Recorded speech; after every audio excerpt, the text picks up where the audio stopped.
Good morning parents. कोविड-19 ने हमारी सारे लोगों की ज़िंदगी को एक फुल स्टॉप लगा दिया है। ऐसे में हम तो बहुत सारी परेशानी से जूझ रहे हैं, लेकिन सबसे जो बड़ी परेशानी जो मुझे लगती है आप शायद फेस कर रहे होंगे वो होगी कि पेरेंटिंग।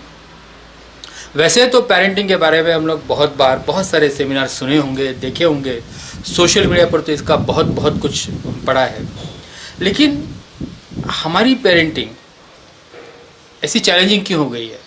क्यों लगता है कि हम लोग आज हमारे बच्चों को हैंडल नहीं कर पा रहे हैं? वही आपके पेरेंट्स और उनके पेरेंट्स, मेरे पेरेंट्स के पेरेंट्स, इन्होंने कभी भी डेफिनेटली हमसे ज़्यादा उनको बच्चे होंगे, उन्होंने कभी इसको प्रॉब्लम महसूस नहीं करी है। फिर ऐसी क्या बात हो गई कि हम पेरेंटों को लेके इतना हाइप हमारे पास हुआ है? इसकी सबसे बड़ी वजह, अगर से आप चाहोगे या तो सुनना चाहोगे तो मैं बताऊंगा आपको कि हम लोग ऑर्गेनाइज्ड नहीं हो रहे हैं, एक बात। दूसरी बात है कि सारी परेशानी की जो जड़ है ना, हमारी बच्चों से हमारी जो अपेक्षा है वो बहुत ज़्यादा है, और ये बच्चे हमारी प्रॉपर्टी है। ऐसा नहीं होता है, बच्चे हमारी, भले ही हमने उनको हमारे से बच्चे हुए हैं, लेकिन वो हमारी कभी भी प्रॉपर्टी नहीं है, और ना ही कभी हम उनके मालक हैं या उनके ओनर हैं। सबसे नंबर एक बात है, हमको पेरेंटिंग करने से पहले ये सोचना होगा कि हमको पेरेंटिंग करना है तो क्या करना है।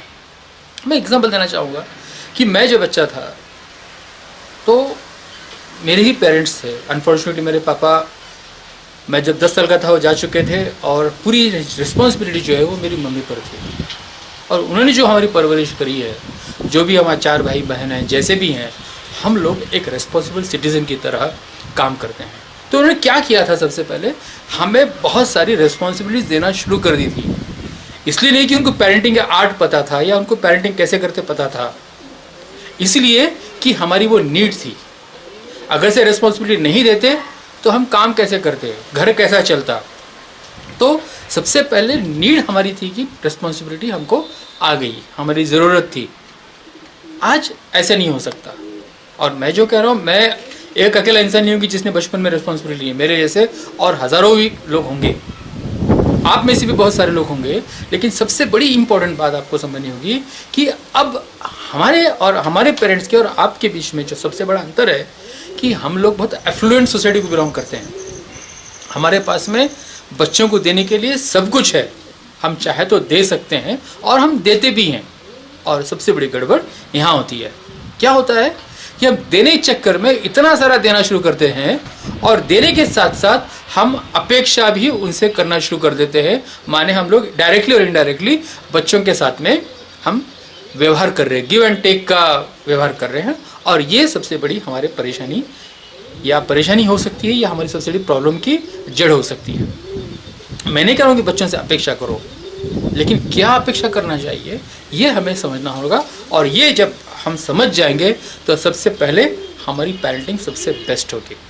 तो मैं चाहूँगा कि एज ए पेरेंट आप बच्चों के सामने सिंपल टारगेट रखें और उनको पूछें कि क्या वो करना चाहते हैं। क्या आज नहीं करेंगे तो बाद में करें, देर सवेर कोई ना कोई कुछ ना कुछ तो करता है। अगर से मैं आपके अगर से बचपन को रिवाइंड करना चाहूँ, या अगर से आप अपने बचपन को रिवाइंड करोगे, तो आपके समझ में आएगा कि हमारा बचपना भी ऐसे ही था। शायद हमारे बच्चे हमसे ज़्यादा ओबीडियंट होंगे जितने आप नहीं होंगे। ऐसी कोई चीज़ नहीं होगी कि जो आपने घर वाले मना करने के बावजूद भी आपने करी हो। ऐसी कोई चीज़ नहीं होगी कि आपने घर वालों से छुपा कर वो चीज़ नहीं करी हो। हमारे बच्चों को तो आज हम 24/7 अटका के रखे हैं। स्कूल से कोचिंग क्लासेस से पढ़ाई के बाद ये सारों में तो हमें कहीं ना कहीं वो अपेक्षा का जो सबसे बड़ा जो बवंडर है, हमें उसे रोकना होगा। और एक बार वो हम लोग जब कर जाएंगे तो हमारी पेरेंटिंग अपने आप ही बहुत इजी से होना शुरू हो जाएगी। पेरेंट्स, हम बात कर रहे थे ऑनलाइन सेफ्टी के बारे में।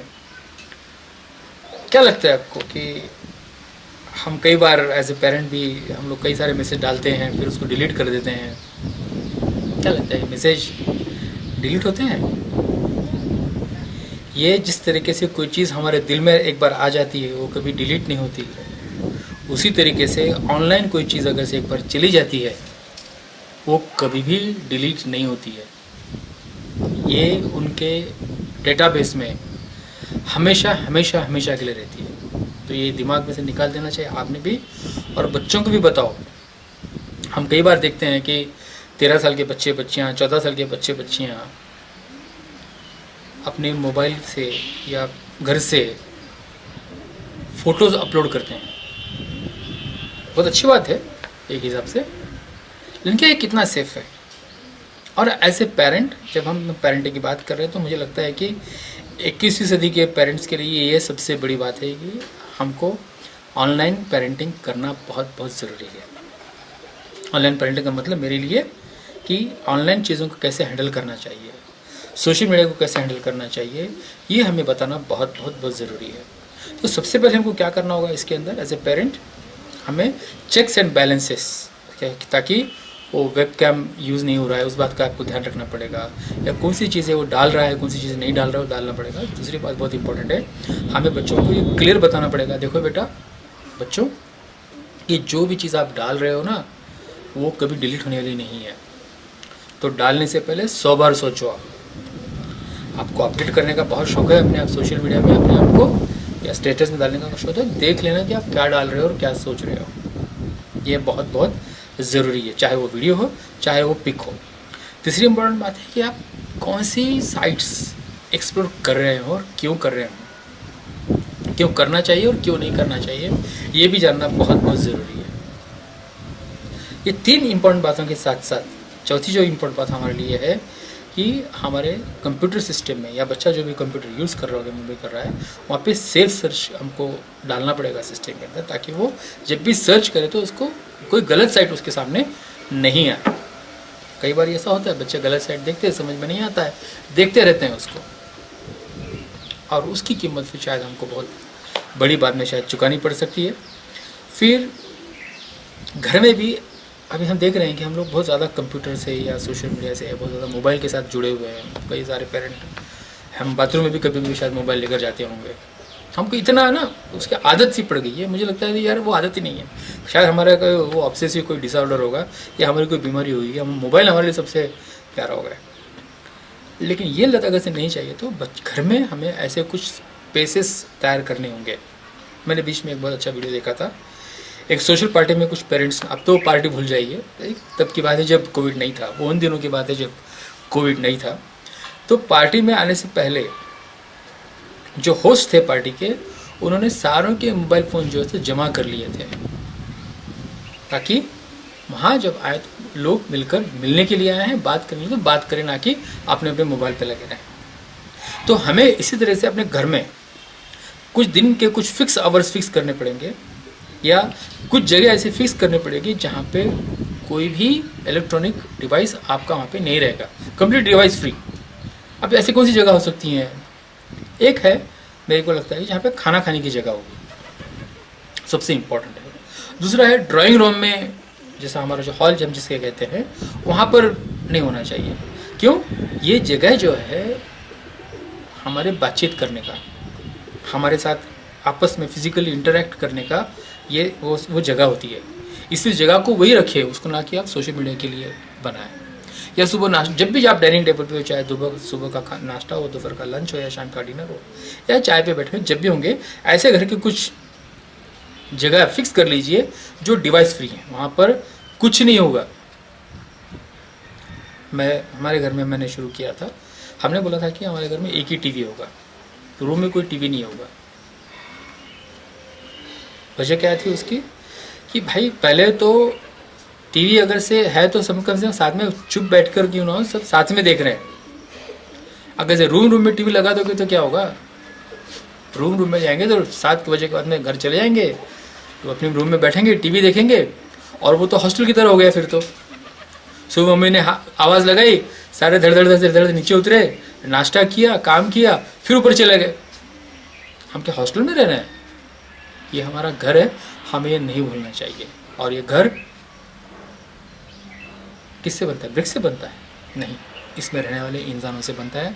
और वो घर तब तक रहेगा जब तक हम एक परिवार की तरह साथ रह रहे हैं, सुख दुख बांट रहे हैं, ना कि ऑनलाइन।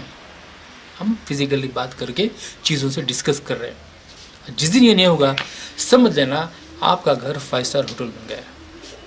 तीसरी बहुत इंपॉर्टेंट बात है कि आपको जो भी, मैं थोड़ी देर पहले भी कहा था कि जो भी बात कर रहे हैं या जो भी चीज़ होती है ऑनलाइन के बारे में, इनअप्रोप्रिएट जिसको बोलेंगे, जो गलत चीज़ें हैं, गलत साइट्स आ जाती हैं कभी कभी, तो और वो कभी कभी बहुत मज़े की बात होती है वो ना। अब हमको नहीं पता होता है, मैं बहुत टेक्निकली बहुत साउंड नहीं हूँ मैं, कभी कभी गलती से कोई बटन दब गया तो मैसेज आना शुरू होते हैं, हमें पता ही नहीं होता है। तो ऐसी इनअप्रोप्रिएट चीज़ों के बारे में बच्चों को आपको हमेशा जानकारी देती रहनी पड़ेगी। ये बहुत बहुत ज़रूरी है एज ए पेरेंट हमको करने के लिए। और बहुत इम्पोर्टेंट बात जो दूसरी है कि आपको हमेशा, अब ये बात शायद अब हमें बताने की ज़रूरत है या साबित करने की ज़रूरत है कि आपको हमेशा बोलते रहना पड़ेगा, बेटा हम आपके साथ हैं। आपके और उनके रिलेशन, बच्चों के और आपके रिलेशन को बहुत स्ट्रांग रखने पड़ेंगे।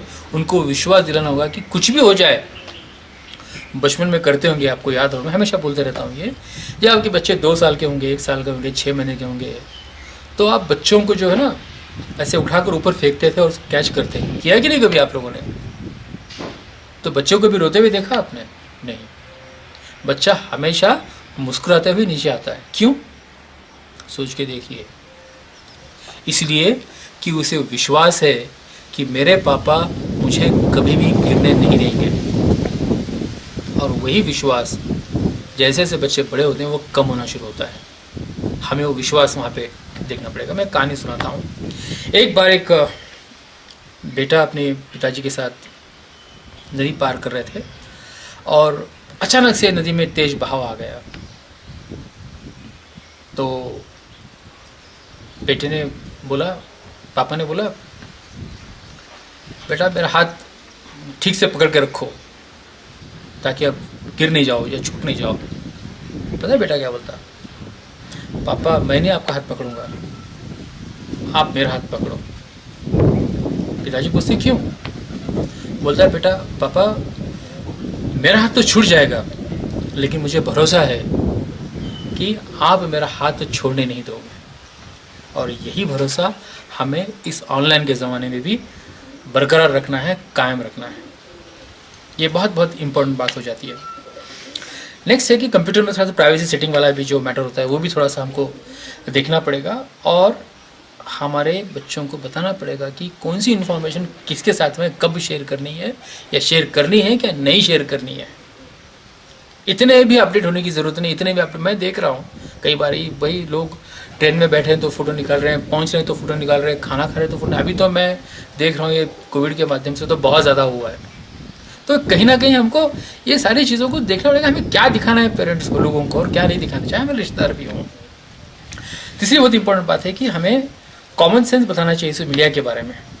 कुछ बेसिक जानकारी उनको दिखानी चाहिए कि इसके अंदर के कौन से ऐप्स कितने अच्छे, कौन से एज ग्रुप के लिए क्या है।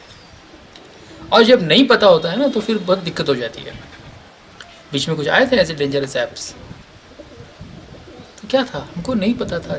10 साल का बच्चा, 8 साल का बच्चा, 9 साल का बच्चा वो खेल रहा था और उसका नतीजा हमने देख लिया है।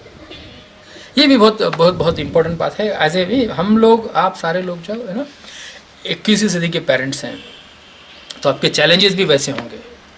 मैं आपको उस बारे में नहीं बोलूँगा कि आप बच्चों को ये मत करो वो मत करो, वो तो आप करोगे, आपको तो सारी जानकारी उसकी पहले ही होगी आपके पास में। ये कुछ चीज़ें बहुत बहुत इंपॉर्टेंट है। और बहुत तीसरी बहुत इंपॉर्टेंट बात है कि आप थोड़ा सा टाइम निकालो अपने बच्चों की जो भी ज़रूरतें हैं उनको समझने के लिए। एक माँ बाप का क्या कर्तव्य होता है? मेरे माँ बाप मेरे लिए ज़्यादा समय, अच्छे कपड़े, अच्छा खाना इसके लिए करते थे। उस ज़माने में एक बहुत हिट फिल्म हुई थी 70 के मैं बात कर रहा हूँ, जब मैं काफ़ी एज मेरी बहुत छोटी थी। रोटी, कपड़ा और मकान, ये हमारे 3 बेसिक नीड्स थे। फिर एक दौर आया, अच्छी रोटी, अच्छा कपड़ा, अच्छा मकान, वो दौर भी गया। अब क्या दौर है? अब एक ही है, अच्छी परवरिश और केवल अच्छी परवरिश। और ये हम नहीं कर सके, यहाँ हम अगर से चूके तो हमारी आने वाली सारी पीढ़ियाँ बहुत बड़ी मुसीबत में फंस सकती हैं। उन्हें नहीं पता होगा कि चीज़ों को कैसे हैंडल करना चाहिए। मैं एग्जाम्पल दे रहा हूँ, अमेरिका में क्या है, अमेरिका में चीज़ हैंडल नहीं कर पा रहे लोग। ये सारी चीज़ों को हमको ध्यान में रखना। और सबसे बहुत इम्पोर्टेंट बात है, बच्चे जब हो रहे होते हैं तो बच्चे कई बार डिस्ट्रेस में जाते हैं।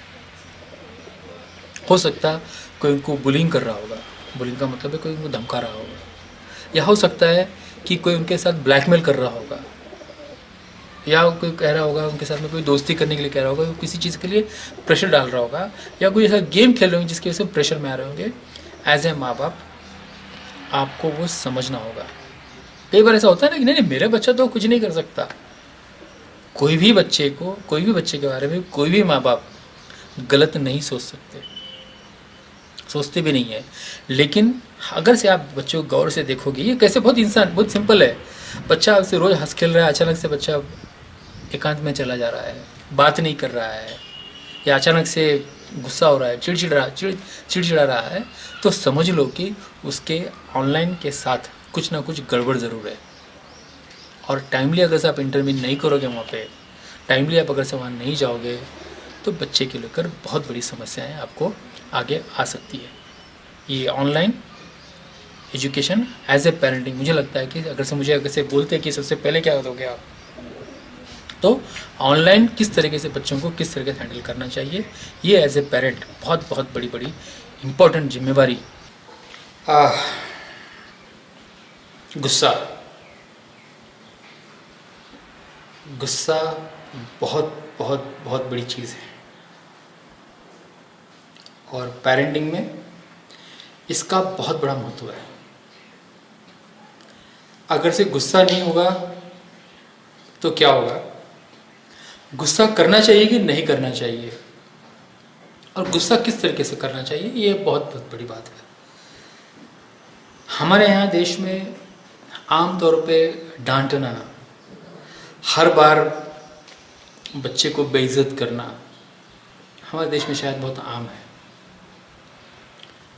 मुझे याद है हम कितना मार खाते थे, स्कूल में भी और घर पर भी।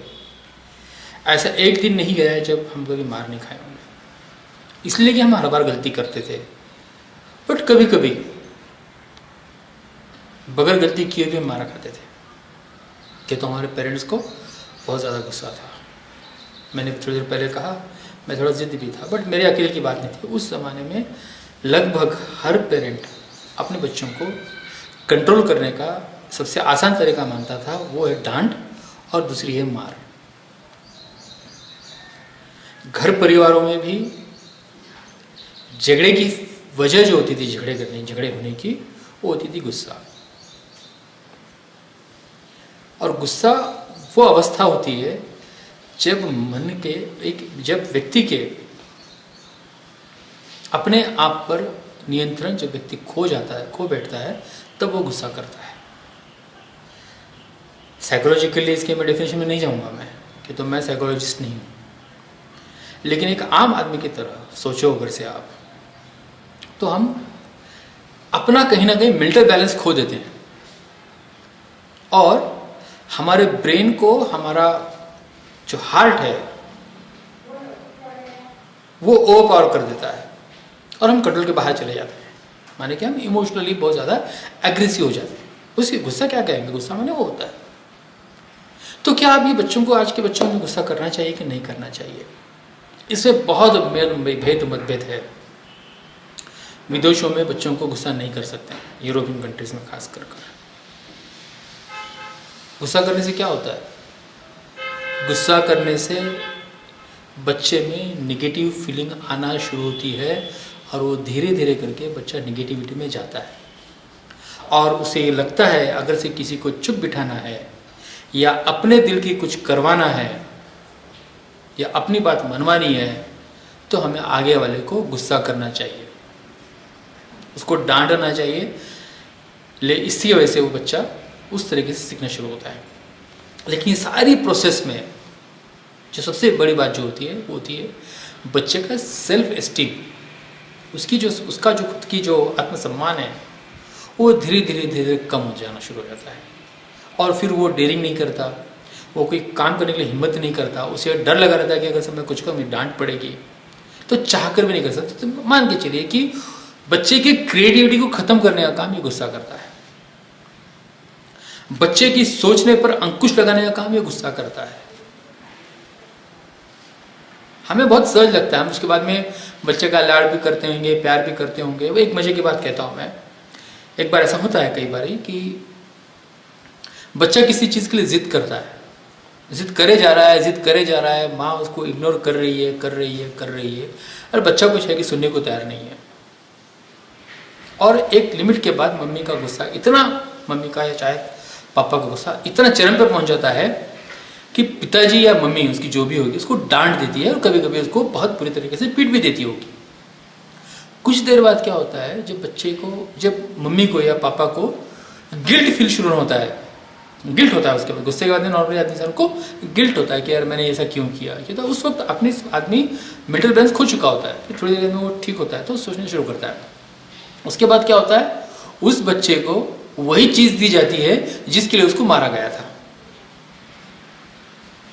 तो क्या हो गया, अगर से मम्मी या पापा वो सोचते कि यार जिद ही कर रहा है ना, दे दो उसको, तो पहले दे देते। डांट के, मार कर, घर का पूरा माहौल बिगाड़ कर, अपना सारा एनर्जी गंवा कर, बच्चों की इतना बुरा मार के उसको फिर दोबारा वो चीज दे रहे हो, तो इसमें क्या मतलब है। तो डांटने से पहले, गुस्सा करने से पहले हमें 10 बार सोचना होगा कि हमें गुस्सा क्यों करना चाहिए। मैं तो गुस्से का समर्थन ही नहीं करूं, गुस्सा तो करना ही नहीं चाहिए, हो सका उतना। ये कहना इतना आसान है, करना उतना ही कठिन है। तो एंगर मैनेजमेंट अभी बीच में CBSE ने भी शुरू किया है, एंगर मैनेजमेंट क्लास हम लोग बहुत जल्दी हमारे स्कूल में भी शुरू करने वाले हैं। एंगर मैनेजमेंट ये बहुत बड़ी चीज़ है। खुद पे, गुस्से पे अगर से कंट्रोल नहीं रखोगे आप, तो आप अपने सारे रिलेशंस को बिगाड़ दोगे, आप अपने रिश्तेदारों के बीच बहुत ज़्यादा पॉपुलर नहीं होंगे, आपके बच्चे आपकी सुनेंगे नहीं, और साथ ही साथ बच्चों का पूरा सेल्फ स्टीम खत्म हो जाएगा और बच्चे आगे कुछ करने की स्थिति में भी नहीं रहेंगे। और जिस तरीके से आजकल के बच्चे हैं, आजकल के बच्चे बहुत ज़्यादा सेंसिटिव है, इन्हें बहुत प्यार से, बहुत जिम्मेवारी से और बहुत संभल कर इनको हमको बड़ा करना है। और ये मुझे मालूम है कि जिस तरीके से हमारी परवरिश हुई है, हम चाहते हैं कि उसी तरीके से परवरिश करें, लेकिन अब वो संभव नहीं है। तो ये गुस्से के हमें सबसे पहले क्या करना चाहिए, हमें सबसे पहले देखना होगा कि हम बार बार वही गलती ना करें जो हम कर रहे हैं। इसके बाद में जो चीज़ से हमें गुस्सा आ रही होती है उस सोर्स को खत्म करें। और क्या होता है नॉर्मली, जब आदमी गुस्सा क्यों आता है, आदमी एक स्टेट ऑफ माइंड में चला जाता है और उस स्टेट ऑफ माइंड से बाहर निकलना नहीं चाहता, मतलब एक सोच प्रक्रिया में चला जाता है और उसमें निकलना नहीं चाहता है, निकल नहीं पाता वो, और बार बार बार बार बार बार वो फिर चिड़ वो दिमाग में उसके एक्यूमुलेट होते रहता है और वो धीरे धीरे वो बाहर निकल कर आना शुरू हो जाता है।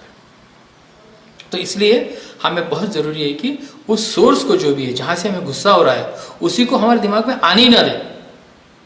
मतलब जो चीज़ से हमको गुस्सा आ रहा है वो चीज़ हो ही ना, वो मौका ही हम नहीं देना चाहिए। जैसे मान के चलो, कोरोना क्यों होता है, कोरोना ऐसे नहीं होता है, हम किसी के संपर्क में आएंगे तो कोरोना, हम वो सोर्स ही तोड़ रहे हैं। लॉकडाउन करके हम कर क्या रहे हैं, हमने उस सारे सोर्स को रोक दिया है, और हम सोर्स को रोक सकेंगे तो कोरोना आगे नहीं फैलेगा। और उसी तरह गुस्से का भी है, आप गुस्से के सोर्स को रोकोगे नहीं, उसको थामोगे नहीं, तो गुस्सा बढ़ता जाएगा, मल्टीप्लाई होता जाएगा, और ये कहाँ तक जाके रुकेगा ये हमको नहीं पता, जिस तरीके से कोरोना का है। तो कोरोना में और गुस्से में एक समानता है, इसका सोर्स आपको खत्म करना पड़ेगा, वो जहाँ से गुस्सा हुए सिचुएशन ना क्रिएट हो। और ये सिचुएशन क्रिएट ना हो तो क्या करेंगे हम लोग, क्या अवॉइड करेंगे उसको, हम लोग उस सिचुएशन को अवॉइड करते हैं, निगलेक्ट करते हैं, नहीं, इग्नोर करेंगे नहीं, हमें वो सिचुएशन तो आएगी, आने के बाद में उसको उस किस तरीके से रिएक्ट करना चाहिए ये हमको सोचना पड़ेगा। दूसरी बहुत इंपॉर्टेंट बात है कि जब आपको बहुत ज़्यादा गुस्सा आ रहा होता है, एंशियस आप हो रहे होते हैं, आपके एंग्जाइटी लेवल आपका बढ़ रहा होता है, तो आपको सबसे पहले, बहुत बार ऐसे कहते हैं हमारे पास भी कि 1 गिलास पानी पी लो, 100 तक की गिनती करो। ये जो होता है ना, ये होता ही है कि हम अपने माइंड को जो है थोड़ा सा डाइवर्ट करने की कोशिश कर रहे हैं और हमारी एंग्जाइटी कम हो जाती है। छोटे बच्चों का ऐसे ही ले लो आप, छोटे बच्चे बहुत जल्दी किसी चीज़ के लिए रोना शुरू कर देते हैं, रोते रहते हैं, आप उनका ध्यान थोड़ा डाइवर्ट कर दो तो भूल जाएंगे उसको, फिर थोड़ी देर बाद फिर रोएंगे, फिर डाइवर्ट कर दो। उसी तरीके से हमारे गुस्से का भी है। वो जो एंग्जाइटी है उसकी वजह क्या है, और वहाँ पहले ब्रेक ले लो। आप वहाँ चाहे तो पानी पी लो, चाहे थोड़ा सा बाहर चले जाओ। कई बार ऐसा होता है ना कि घर में पति पत्नी के बीच में बहुत बुरी तरह झगड़ा हो रहा है और पति महोदय घर छोड़ के निकल जाते हैं बाहर। उस वक्त पत्नी को शायद बुरा लगता होगा, मेरा पति बाहर छोड़, मुझे लगता है वो सबसे सही तरीका वही है। घर में रहेंगे तो और बढ़ता रहेगा, घर में और बढ़ता रहेगा। इससे बेटे को जा रहे ना जाने देना उनको, और ताकि वो ब्रेक हो रहा है वहाँ पर। तो आप सबसे पहले तो थोड़ा सा ब्रेक ले लो, और इसको जितना बार लंबी लंबी सांसें ले लो आप, या ओम नमः शिवाय, आपको जो भी बोलना है आप बोलो उसको। इन शॉर्ट आप अपने दिमाग को वहाँ पे डाइवर्ट करना चाहिए। हम गुस्से की वजह क्या है, हम वो साइकोलॉजिकल चीज़ों में नहीं जा रही है, बट ये गुस्सा करने से हमारी परिवार के माहौल किस तरह से बिगड़ सकता है और क्यों नहीं बिगड़ना चाहिए, कैसे नहीं बिगड़ना चाहिए, इसकी हम लोग इस पर कोशिश कर रहे हैं। और तीसरी इंपॉर्टेंट बात है कि सबसे बहुत ज़रूरी होता है कि जब गुस्सा आ रहा होता है तो सबसे पहले अपने आप पे कंट्रोल करना बहुत ज़रूरी होता है। गुस्सा जिसने अगर से कंट्रोल कर लिया तो उसके तो वारे न्यारे हो गए, वो तो एकदम अपनी ज़िंदगी बहुत सही से जिएगा। और बहुत इंपॉर्टेंट होता है कि हमारे इमोशंस को कंट्रोल करना, और गुस्सा अपने इमोशंस का ही एक पार्ट है। और सबसे नेगेटिव है, सबसे ज़्यादा नेगेटिव अगर से कुछ होगा तो गुस्सा है। आप इमोशनल होकर रो रहे हो तो वो नेगेटिव नहीं है, आप इमोशनल की चुप बैठ रहे हो तो कुछ देर के लिए वो नेगेटिव नहीं है। बट गुस्सा बहुत नेगेटिव इसमें, तो इसमें डिस्ट्रक्टिव फैक्टर बहुत ज़्यादा काम करता है। इसलिए एंगर मैनेजमेंट भी एक बहुत बहुत बड़ी बात हम सभी को इसमें ध्यान रखनी पड़ेगी, ताकि हमारे घर का माहौल बहुत अच्छा सा रहे। भारतीय परिवारों में जब भी पेरेंटिंग की बात होती है तो एक बात हमेशा सभी लोग कहते हैं, संस्कार। संस्कार क्या है? अगर इसका हम उसका विग्रह करते हैं तो सम माने अच्छा, कार माने कार्य, माने अच्छा कार्य। और अच्छा कार्य कब होता है?